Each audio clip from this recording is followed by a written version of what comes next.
There's been a dramatic escalation of unrest in Venezuela. Authorities there have crushed an attack on a military base by a group of soldiers and armed civilians. 2 people were killed. The group said they were rising up against what they called a murderous tyranny, but Venezuela's president called the incident a terrorist attack. Venezuela appears to be edging towards all-out civil war. In the latest violence, soldiers clashed with protesters in Valencia. Hundreds had turned out to support an uprising against unpopular President Nicolás Maduro. They were forced back with tear gas and bullets.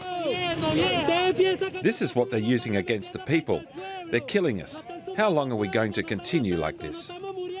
At a nearby military base, pro-government forces put down a rebellion by 20 men calling themselves the True Venezuelan Army.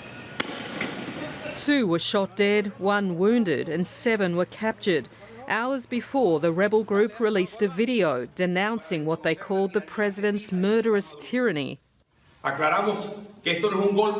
This is not a coup. This is a civic and military action to restore constitutional order and save the country from destruction. Government forces are still searching for 10 more rebels who escaped with a cache of weapons. President Maduro has vowed to impose the full force of the law. I have asked for the maximum sentence for those involved in this terrorist attack. Venezuela has seen months of violence which escalated last week with the election of a controversial National Assembly that gives the government unfettered powers.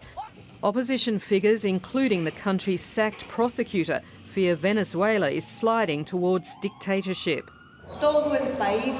We have a government that's not governing. We want the right to participate, to decide these things for ourselves and not be persecuted.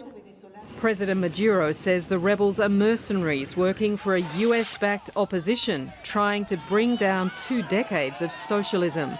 A further crackdown on dissent seems almost certain. Anne Barker, ABC News.